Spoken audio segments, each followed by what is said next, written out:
Hey, good evening, higher ed people. Welcome back to Higher Ed Live. Tonight, coming to you from Charlottesville, Virginia, home of Thomas Jefferson's University of Virginia, where I am now working.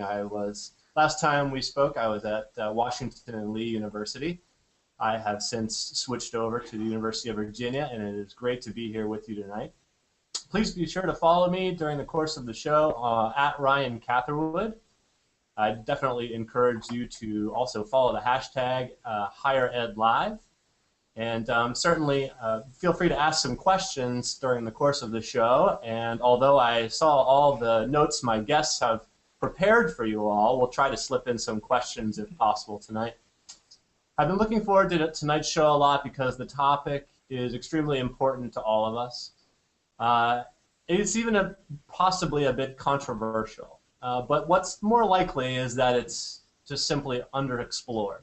Not a lot of institutions have actually gone out and run digital-only campaigns, particularly using social media.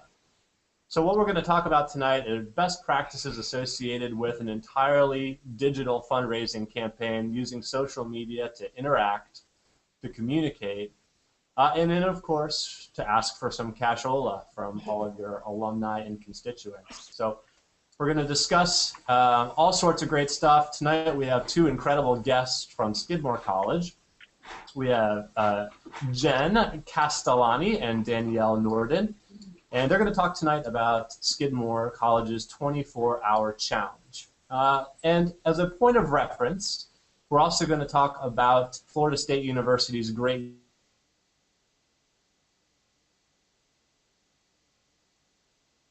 which I bet a lot of you have read in Michael Stoner's recent book, Social Works.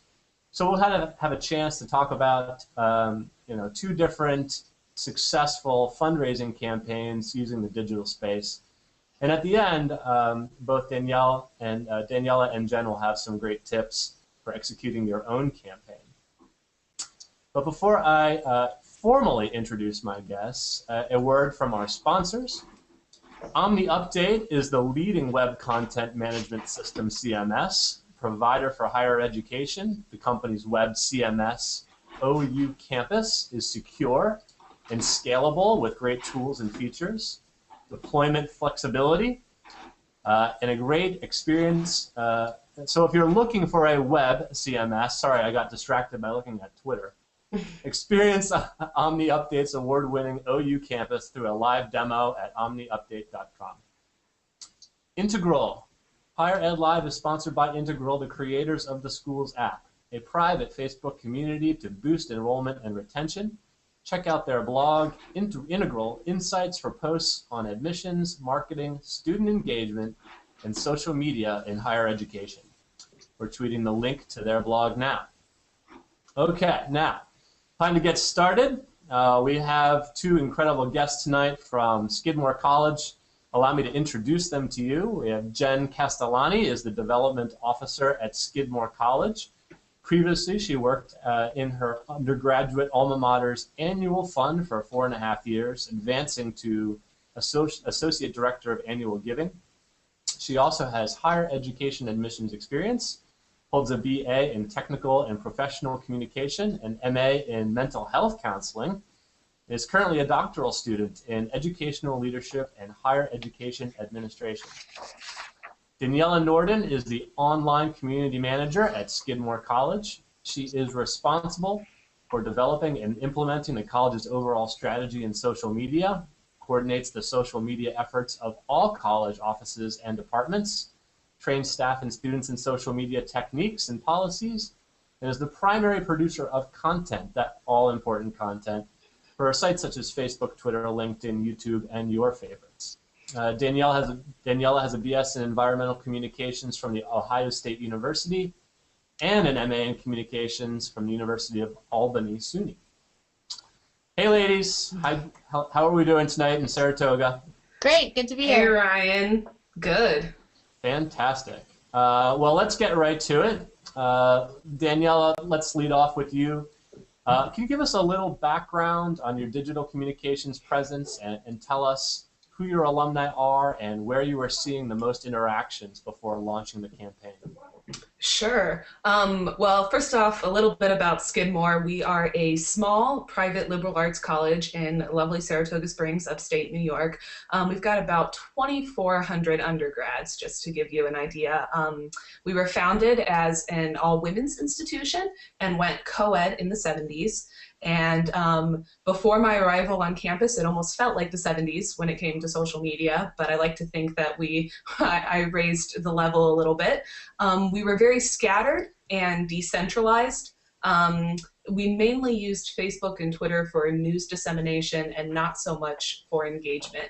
Engagement wasn't really on our radar. At this point, this was about 2 years ago, and I don't think our alumni were really looking to or at our social media channels for ways to engage with people. I remember actually my very first question that I posted on Facebook was a Valentine's Day question. I asked people to give us all the reasons why they love Skidmore.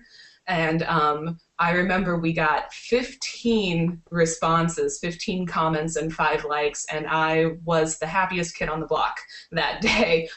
Now we average a little closer to about 100, but 100 comments and 100 likes, and our engagement's a lot higher. But I remember that day, 2 weeks into working, that people actually responded to something on Facebook was a huge coup for me. So we were all over the place. Before the campaign that we're actually going to talk about now, our 24-hour challenge, we had recently launched an alumni Facebook page. I think there's sort of 2 schools of thoughts when it comes to community managers. I'm of the school of thought that each college should have 4 Facebook pages, 1 for their alumni, 1 for the main page, 1 for admissions, and then the last one should be for your incoming class. So we had started an alumni page. We weren't seeing a whole lot of traffic on it, but we heard from our alumni that they wanted a space to connect and to engage with the school and some of the alumni affairs. So we decided to launch this page. I think I know I would like to say that once I launched it, everybody flocked there. Engagement was so high and wonderful, but that wasn't really the case. We ran a few promotions, the next 15 people to like this page will have a chance at a free shirt and, things like that. But it didn't really work the way I had planned. So when we came up with this 24-hour donor campaign, when Jen came to me with this idea, I think this really helped with our numbers and our engagement. Yeah, and so, prior to the challenge, I guess online giving, since you were just developing your real online presence, didn't necessarily make a big part of the entire development outlook. It was interesting to read in the Florida State Great Give case study that only 1% of all gifts came from the online community at their university. What was it like for you guys? I'm happy to field that question. Probably like many institutions, online gifts are really important to what we do in development. Here at Skidmore, we actually have noticed a declining trend in online gifts obtained through email solicitations. We also hadn't really used social media at all as a fundraising vehicle beyond maybe occasional Facebook ads, around pivotal points in the year, Christmas time, fiscal year end, things like that. So this really turned out to be an opportunity for us to put a toe in the water and to see how much we really could leverage social media for fundraising. And as it turns out, we've learned pretty quickly it's a really valuable tool, and we have the opportunity to speak with our constituents in the medium that they used, and they obviously responded to that. Yeah, and so, when you looked at and I don't know if you guys used any kind of other examples of campaigns that were out there, but the Florida State campaign, their Great Give, they kind of had a raise $161,000 to celebrate the school's 161st anniversary. Did you guys kind of establish sort of the parameters from the get-go, and what were your goals? Sure. Well, first of all, the 501 donors on 5/1 for $50,000 came about for a couple different reasons. To start, May is actually the last month of Skidmore's fiscal year, so this was an opportunity for a big final push. Second, 501 seemed like kind of an odd number that people would remember. And it also, kind of worked with the $50,000 challenge. We kind of obviously had a theme going with 5. And then we decided that we needed to focus the 24-hour challenge on our most 20 recent classes. So that for last year, that was obviously 1992 to 2011. For Skidmore, the 20 most recent classes represents about 50% of our solicitable alumni base. So it's really important for us, since they're the future of the college, that we do a better job engaging them and soliciting them and drawing them closer into the community. And we also knew this is a cohort that's really active on email and social media, so we kind of figured, an online campaign was going to be our best bet. Fantastic. So the decision was made, Daniela, to have an online campaign. How did you go about developing your social media strategy, your communication strategy, the parameters of all the work you were going to have to do to get there? What were your resources? Well, I had a lot of resources. I'm a big numbers girl, so whenever I can use numbers because they don't lie, I like to use numbers. So my first step was to take a look at who was using what. I think, we all hear anecdotes about Facebook is growing, Pinterest is growing. I wanted to know what was growing and where our demographic was. One of the resources that I use a lot is the Pew American Life Project, and I think we're tweeting out a link to that now. It's a great free resource. They're wonderful. They pool Americans on everything from news to social media to I don't even newspapers, to anything you can think about. So I took a look at their information on who was using social media sites, and I found this lovely chart they broke down for me that told me exactly who was using social media. And it turns out that in America, the largest percentage of Americans who are using social media are 18 to 29-year-olds. I know you're all surprised by that, right?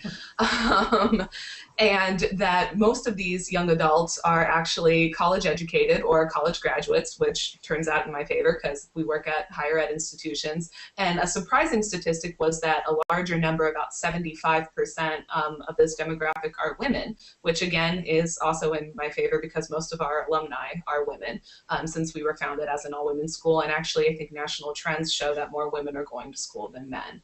So so that made me feel really good. I felt like we knew we were going to use social, we were thinking about using social media, and now we sort of had the numbers to back it up. Pew also told me that Facebook was the top social networking site and that 66% of Americans use Facebook, 20% are on LinkedIn, and then 16% are on Twitter. I love LinkedIn, but I don't think that it is the appropriate platform for asking people for money. So even though there were a lot of our demographic on LinkedIn, I decided that strategically that LinkedIn wasn't a good place for this campaign, so we focused on Facebook and Twitter mainly. So that sort of told me bigger picture where Americans were. I wanted to know where our skiddies, as we call them, or skid kids, were on the graph. So I took a look at our Facebook stats and our Facebook demographics, also another free great tool, and saw that we were right where we wanted to be. 75% of our Facebook fans on the alumni page were female at the time. 20.4% were in the 25 to 34 age range, which is wonderful. So I knew, and we also knew that we wanted to bump our numbers up on the alumni Facebook page. So we knew we were going to focus on that. I also did an audit on our Twitter followers. Social Bro, using Social Bro, which is another free great tool that analyzes all your followers, divides them into top influencers, and then you can also see how many people are following each of your followers, if that makes sense. So I did an audit and discovered that about a third of our Twitter followers at the time were alumni, so I knew we had the audience there too. And then lastly, I took a look at email. And again, Pew helped me out with this, and seeing where Americans fell on the email scope And according to Pew, I know this is another big shocker, 92% of Americans have indicated that they had once used email at some time, but 61% read it on a typical day. And of those, 64% are in that 19 to 29 age range. So, and again, college educated, and also female. So I was feeling pretty good. I was riding high at this point. The other thing that I learned from Pew was, even though email is still high on the list of social searches, it actually works in tandem very well with search. And Pew has told me that 92% of Americans now habitually use email and search together to find information online. So though we didn't, and this is a recommendation I think we're going to do this year for our next 24-hour donor challenge, we didn't use paid search on things like Google Grants and Google AdWords, but I would highly recommend it if people are thinking about doing their own 24-hour challenge. So we kind of, based on all of that, to sum everything up, I knew we had a three-pronged approach. Facebook, Twitter, and email were going to be our main communications plans. That's some fantastic stuff, Danielle. Credit to you guys for putting in the hard work and backing up the strategy with statistics. And I felt that one of the statistics I read in the Great Give campaign in the Social Works book was about advertising, actually. And one of the things that was compelling in terms of getting people to notice the campaign, maybe they don't see your posts or they don't see your tweets. FSU used about $20,000 to advertise and promote the campaign. Did you guys spend time thinking about advertising at all, Jen, or was that something you didn't worry about? We actually opted not to do any direct mail since we were focusing strictly on young alumni, and we knew that those constituents were really engaged in social media and email. So we actually spent nothing on advertising. Instead, we really focused on making sure we had a really tight social media and email strategy. We also really spent our energy educating our alumni fundraising volunteers all about the campaign to help us spread the word. They used their own social media presence to help us market the challenge and also to encourage their classmates to give. Yeah, I would just like to add, I think Jen and I both wish we had the $20,000 that FSU did. That would have helped out a lot. What would you have done with it? I think those Google Grants and Google AdWords would have been a large part of it. I think we would have Facebook ad everywhere if we could have Twitter ad promoted tweets. I think we would have really explored a lot and done a lot of the things FSU did too. I think they did a great job. So. Okay, so you eliminated advertising, so you have a free, shall we say, using the tools at your disposal, the social media platforms and email. To promote the plan itself, did you worry about using the social media space to ask for money? I know we use email pretty regularly, but what were your concerns with respect to asking on email? We really didn't have a lot of concerns about that. Since we were kind of trying this out, we were open to whatever feedback we might receive from our alumni. And we actually didn't receive any negative feedback about asking money in social media, networks. Yeah, this was the first time that we had asked for money specifically as part of a campaign. And I go back and forth about asking for money on the social networks, but because it was the first time, because we had never done it, I think that was one of the reasons why it was so well received. So we don't usually do it, and that made it a little bit more special. And I think it gave our young alums a chance to kind of get involved and see, oh, they are on Facebook and Twitter, and so are all of my other friends, and we're all using this space. So it went surprisingly well for us, I think. Danielle, can you talk a little bit more, actually, just in terms of the social media plan? What was the tactics as far as post schedules, timing? Did you pre-schedule this stuff? What was the content that you used to market the 24-hour campaign? Oh yes, there was a lot of scheduling and a lot of planning, and a special thank you to Jen for all of that too.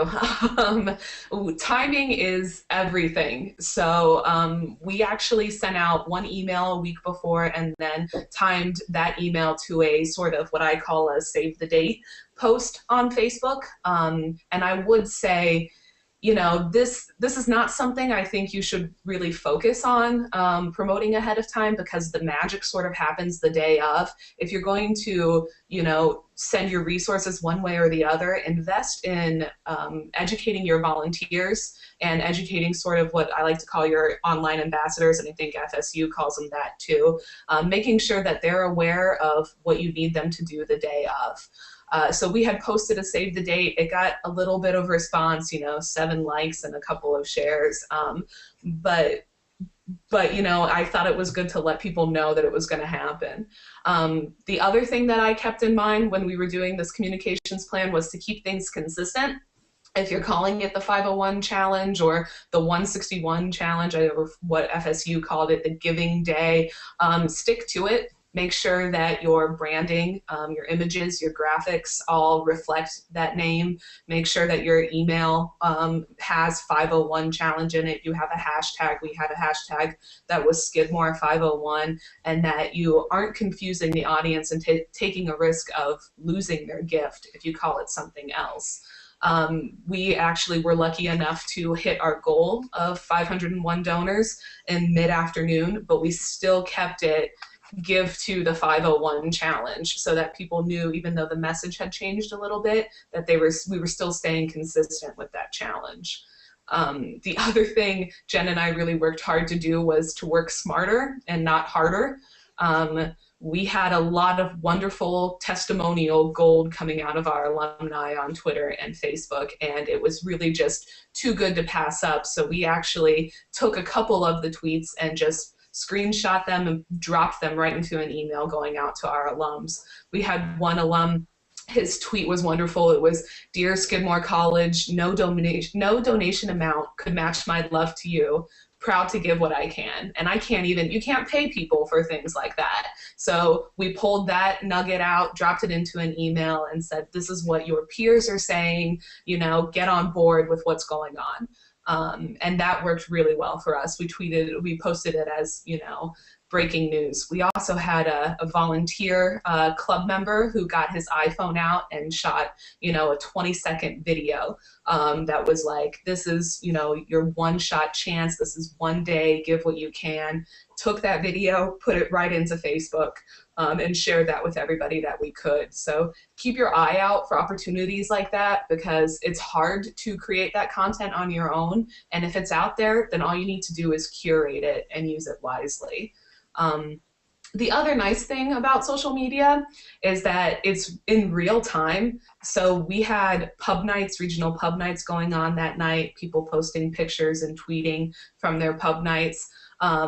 And people saying, I made a gift, you know, you should give too. This is really a customer service example, you know, a chance to get back to your alumni in real time to thank them. Obviously, you're going to thank them in your traditional ways too, but thank them on the sources that they're using, and other people can see that Skidmore College got back and that they thanked me.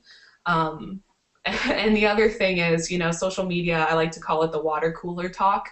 So make sure that your posts and your messages are light and fun. I don't think that this is an instance to be irreverent or grammatically incorrect, because trust me, they'll let you know. It's happened to me before several times.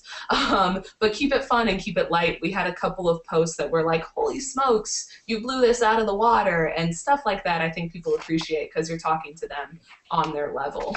And then lastly, everybody, when you're thinking about your social media plan, curate your information. Storify is a great tool that I use, another free great tool that curates all of your, and I think we're tweeting a link to that too, that curates everybody who's using a hashtag or who has tagged it on Facebook, or videos, anything you can imagine, and it really gives you a chance to sort of build that story. And now I can save those tweets and use them whenever I want, and I can send them out to our VIPs.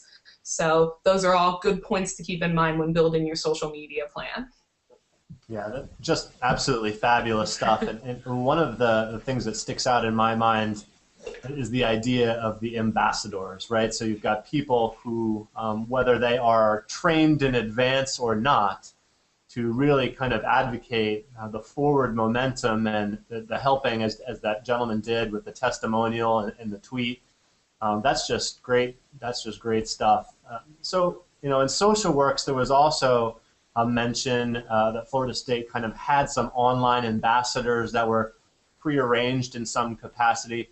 And you guys had pub nights afterwards. And could you talk a little bit through, Jen, the planning of the ambassador component of the campaign? Absolutely.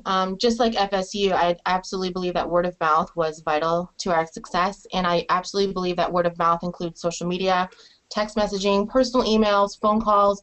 All of those were mediums that were used by our alumni volunteers to market the challenge and to solicit gifts. We have, within that cohort, we probably have about 200 alumni volunteers. So a couple weeks prior to the challenge, I held several conference calls to make sure that our volunteers had all the information that they would need so that they could take the message out to their friends and classmates.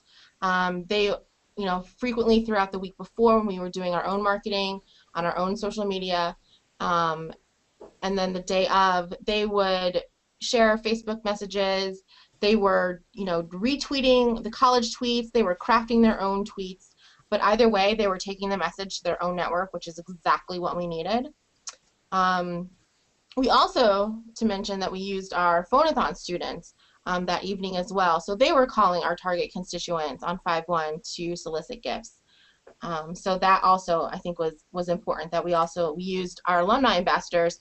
Then we also use our student ambassadors to help us be successful. Yeah, fantastic. So, we've kind of covered the actual getting to and into the campaign, but I was thinking, when I was preparing for the show, about how nervous you guys must have been to try to make sure that this goes off without a hitch and that people are actually contributing and that it's done correctly. Were you feeling nervous? Were there any surprises along the way? Any interesting comments? I know you shared some of the content submissions. Yeah, I think we were nervous and excited. I think, Jen, correct me if I'm wrong, but the biggest day of gifts, like donors we had in one day before, was only about 300, right? Correct. Yes. Yeah, so we were nervous that we weren't going to hit that 501 mark, but we were also excited. I was really surprised to see the energy in the office step up. We had a VP who would run around the office with a cowbell every time we hit 50 or 100 donors, and get everybody really excited. So that was nice. We had staff who were picking up. Our executive director of communications picked up the phone and called, a couple of potential donors, and so did our support staff. So it was really sort of an all hands on deck, and that was exciting. The energy was really good that day. And I think also the fact that we were so prepared, that we had a timeline, that we had a plan, that we had the emails all in the pipeline before, helped us out, until we realized that about 2 o'clock. Well, we realized at about 1 o'clock that we were going to hit our goal of 501 donors, and then we sort of scrambled and were like, what do we do? We have to keep the momentum going, and we were able to secure another gift, and I guess it's best case scenario that you're scrambling trying to get more donors when you hit your record early. But that was a big surprise. We not only didn't think we weren't going to hit it, but we also didn't think we weren't going to hit it by 2 o'clock in the afternoon. So adjusting for that was a big surprise. As far as the social media part of it, I hate to say this, I was surprised at how many people weren't following us until that day. I thought that I was doing pretty well, pretty good on numbers, that I had a lot of people following us, but that day we tripled our Facebook fans to the Facebook page, and we gained 102 Twitter followers in 24 hours, which is pretty big. So I was surprised that we weren't really driving traffic to we weren't the ones really driving traffic to our Twitter and our Facebook pages. Other alumni were, so they were finding out about it by this word of mouth. That was a really encouraging phenomena that happened. And then I think the other big exciting surprise came after the challenge, when I realized how engaged these people really were, that this 24-hour challenge really laid the foundation and gave us the ability to do something in the future. There's a higher ed marketing firm out there called Blue Fuego, who uses a formula to measure social engagement, and it's the number of shares plus the number of likes plus the number of comments divided by your total fans. And the magic number there is 2%. That's what they say higher ed institutions should reach for. And before the challenge, we nada, like zero engagement. And now we jumped almost to 1%. We're now averaging between, I think, 0.8 and 1%, which is a huge jump for us. Not quite at the 2% level, but I couldn't ask for anything better. And since this challenge, we've been able to do some other really fun social promotions and contests and things. And I think that wouldn't have happened if it wasn't for the foundation that the 24-hour challenge laid. Absolutely amazing to have reached the goal by 2 o'clock in the afternoon. I mean, that is, maybe it's only unheard of because I haven't seen too many case studies that attempt this, but that's just amazing. And I think it should be an inspiration for everybody to give it a try. Can you talk through, Jen, a little bit more about the results of the campaign? Absolutely, and I'll be the first to admit that I was the most pessimistic. I honestly thought that Danielle and I were going to be sitting here at 10 to midnight trying to scrape gifts together in order to hit our goal. Like, we actually already had a results email prepared that was ready to go if in the event that we didn't reach our goal. Hey, good effort, guys. Thankfully, we didn't have to use that one. So I was really excited as the day progressed, and we exceeded our goal not just once, but twice during the day, and then at the very end. So 3 times in 24 hours, we actually exceeded our goal. Over 1,000 donors made a gift within our 24-hour period, and that actually represents 3.65% of Skidmore's alumni participation rate that we gained in just a single day. So major victory. And as I broke down those donors later on, 79% were Libunts, 23 of them were Sibunts, 5% were lapsed, and 8% made their very first gift to the college on that day. And then additionally, with further investigation of who gave, and I was really excited that 59% of those gifts came from graduates within the last decade. So just the most recent 10 classes. And for us, that's a really pivotal group of alumni to keep engaged and to get them, giving on a regular basis. So we were really excited about the results. And you should be. It's amazing just to read the numbers here on our Google Doc, to think about them. And, you guys have clearly had a success here. Can you talk through, both of you, 3 or 4 key bits of advice that anyone's considering a 24-hour campaign? I know you actually gave a lot of advice here, but maybe to break it down into some takeaways. Yeah, I think the big things for me, and I know this one is going to be tough for some people, but is really that work beforehand and not sort of, throwing all your eggs into a basket trying to get people ahead of time to find out about the challenge. So, we didn't do any direct mail. We did 1 email the week prior. We did equip our ambassadors and volunteers with the information, but really we focused on that 24-hour window and put all of our promotional material into that 24-hour window. So I know that's going to be tough for some people, especially the planners, and I'm one of them, to think about how not to let your people know ahead of time, but don't focus too much on that, and really dedicate your resources to the day of and where you want to be in your social media sphere and on email if you decide to do that.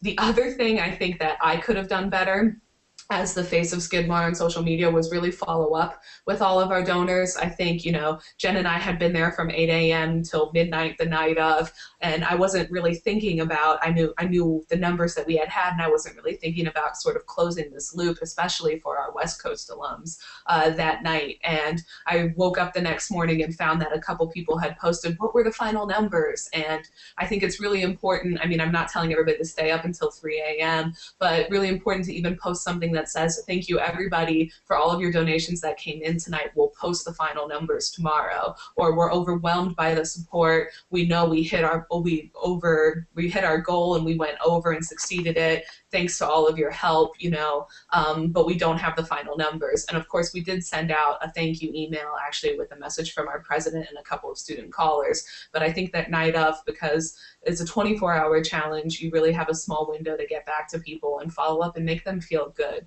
about what they did. I think Jen has a couple too. Absolutely. For me, it was plan, and plan some more. We created a very detailed plan for when, how, where, and to whom we were going to market the challenge. Like FSU, all of our marketing update emails were pre-packaged and ready to go, so that all we would need to do the day of is make some final tweaks and then hit send. And that was really, really important for us when we needed to market an increased challenge. So we already had the templates, graphic, copy was already prepared, so then we can just adjust as needed with breaking news, this just in, those types of things. And again, we really focused on using our online ambassadors, our alumni volunteers to help us spread the word. So as Daniela mentioned, we only marketed the challenge about a week ahead of time, sent out a couple of emails, did some Facebook posts, some tweets, but really allowed our volunteers to be the face of this campaign, and if it wasn't for them, we would not have been successful. On the back end, I think we both found that interdepartmental collaboration was really, really important. Every area of our advancement division participated in the challenge, so it was so important for each area to stay on track with all of the various responsibilities related to the challenge and to make sure that they had all of the information that they needed. Thankfully, we already had really great working relationships with one another, but for some institutions who might need to work with areas outside of development, for instance, I know that there are institutions whose marketing department is in enrollment management, whereas for us, it's housed within advancement. So you might need to really work really closely to coordinate with those folks, and obviously to make sure that you have their buy-in and their full cooperation. And then I think it's also really important to include everybody that you worked with in your success. We celebrated hard the next day. I love it. And you guys did such a great job on the show today. So I wrote down some more questions throughout the course of the show. And what do you think if I throw some at you? They're not curveballs. You guys ready? Sure. Sure. Okay. So Danielle, in the beginning, you mentioned that you didn't think LinkedIn was a good place to ask for money. Why did you say that?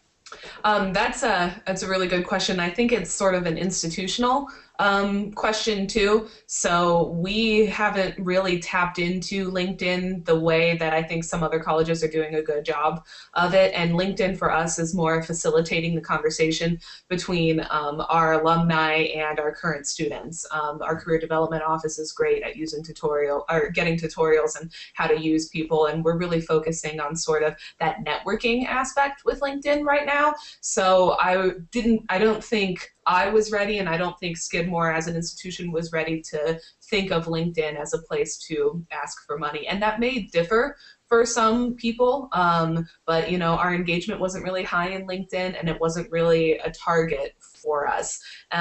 The other thing I would tell people to think about is the audience demographics too.